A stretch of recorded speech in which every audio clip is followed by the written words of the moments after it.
Assalamualaikum warahmatullahi wabarakatuh. Alhamdulillah wassallallahu wasallam ala rasulillah wa ala alihi wa ashabihi wa mawalah.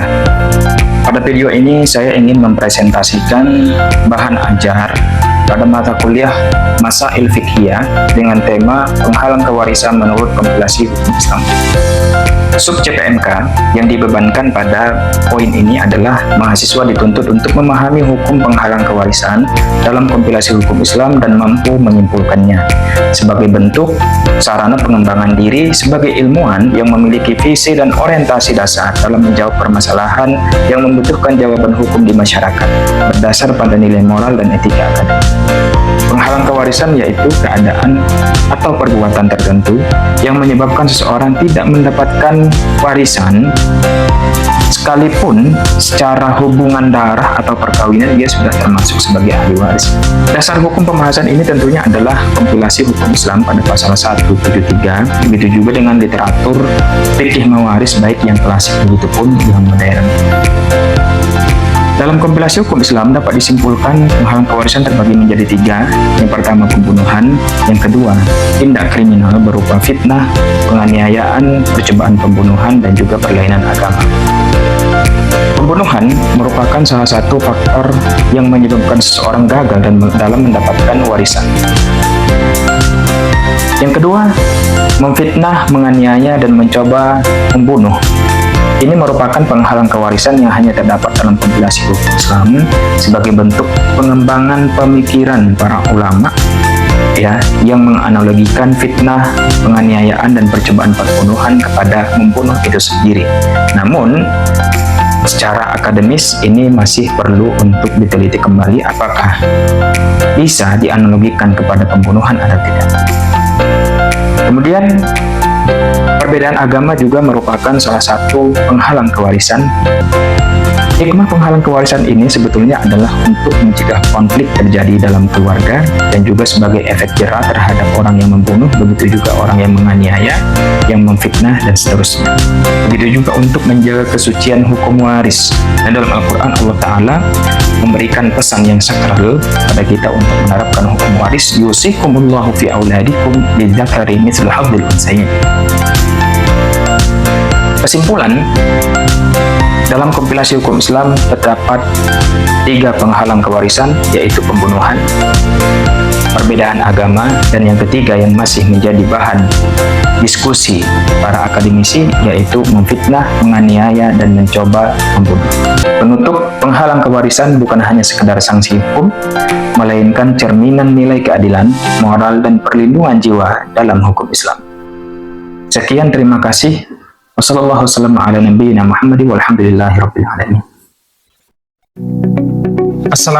warahmatullahi wabarakatuh. Dalam rangka peningkatan kompetensi dosen pemula PTP Winsus Karyau 2026, saya Mustamar Hasibuan LCMH selaku dosen di Institut Agama Islam Lukman Edy, Fakultas Syariah dan Hukum, membuat video pembelajaran dalam mata kuliah Masail Fiqhiyah. Selamat menyaksikan. Assalamualaikum.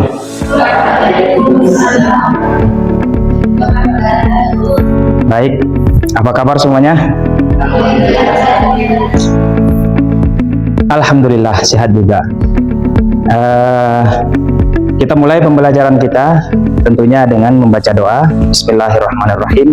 Oke, seperti yang kita sampaikan sebelumnya bahwa mata kuliah kita pada siang hari yang berbahagia ini namanya adalah Masail Fiqhiyah, dan tema pembahasan kita adalah apa?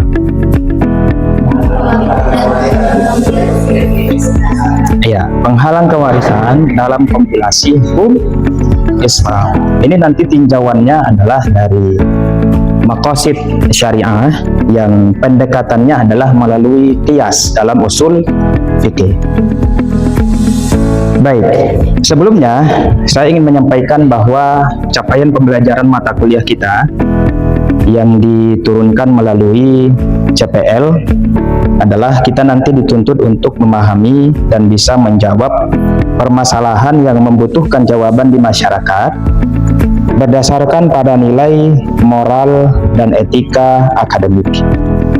Kemudian nanti sub CPMK-nya adalah kita mampu memahami hukum terkait penghalang kewarisan menurut kompilasi hukum Islam dan bisa menyimpulkannya. Apa saja penghalang kewarisan oleh Asy-Syaikh Muhammad Ali Ar-Rahabi dalam matan Rahabiyahnya, beliau tegaskan apa? Wa yamna'u syakhsa minal mirasi wahidatun min ilalin salasi. Itu apa? Riqqun wa qatlun wa ikhtilafu dini fafham falaisa syakku al-yaqini. Baik, saya minta dari kawan-kawan semuanya, dari kelompok 1, kita kan sudah membuat kelompok nih ya, kelompok A, B, C, dan D, untuk menyimpulkan apa sih penghalang kewarisan yang dipahami dari nazam yang saya bacakan tadi. Baik, dari kelompok A, apa? Perbudakan. Penghalang yang kedua, silakan, dari kelompok B. Apa? Pembunuhan. Oke. Dalam hukum pidana, ya, hukum jinayah lebih tepatnya kalau dalam bahasa fikih klasik ya. Pembunuhan itu banyak modelnya. Ada pembunuhan sengaja, tidak sengaja, dan mirip sengaja. Contoh, ada seorang anak makan pisang, dia kupas pisangnya, dia lempar kulit pisang ke dekat pintu.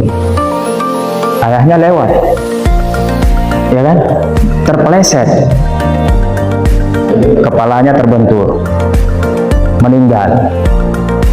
Maka si anak di situ bisa dikategorikan sebagai pembunuh. Saya sudah membagi sticky note di masing-masing kelompok ya. Silahkan dijawab di situ, didiskusikan dengan memakai literatur yang ada. Silahkan dibuka maktabah syamilahnya, silahkan dibuka kitab-kitabnya, buku-bukunya dan sebagainya. Kita kasih waktu sebanyak 40 menit. Baik, teman-teman semua, karena waktu sudah lewat 40 menit, silahkan tempelkan ya hasil diskusi masing-masing kelompok di papan tulis sesuai dengan grup kelompok yang kita buat. Oke, sepertinya hasil temuan dari masing-masing kelompok ini mengerucut kepada satu alasan nih ya, karena bisa memutuskan tali kasih sayang, gitu ya. Nah, dari kelompok mana? Dari kelompok D. Baik, silahkan berikan argumentasinya apa kira-kira? Fitnah dan kawan-kawannya itu bisa dianalogikan pada dalam konteks rasanya, karena kan ada ayat Al-Quran yang mengatakan. Baik, kita minta kepada kelompok B untuk membantah argumentasi dari kelompok D. Silakan. Bukan di tafsir Al-Quran. Ini tafsirnya begini. Ini kata anak punya akal. Yakin menurut maka kalau kami berbeda ayat bersyukur dari asyik. Nah, jadi fitnah di situ di ayat itu ternyata artinya adalah bukan menuduh ya, yang kita pahami di dalam bahasa Indonesia, tapi artinya adalah kekafiran atau kesyirikan. Baik, itu bantahan dari kelompok B. Dari kelompok A dan C bagaimana? Sepakat? Nah, apa nih kira-kira solusinya? Ada yang bisa mempresentasikan hasil temuan dari kelompoknya kira-kira? Silakan. Mungkin solusinya fitnah kaniaan dan percobaan bisa menjadi titik pertemuan antara kompilasi hukum Islam dan juga fikih klasik.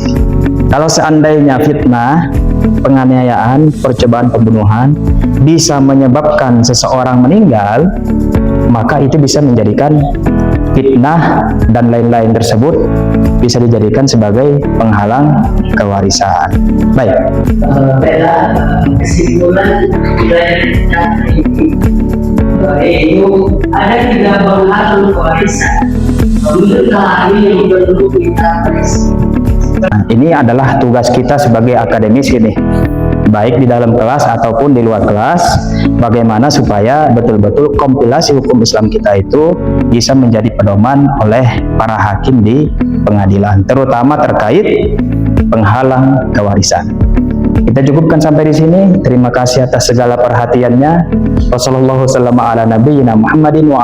wabarakatuh.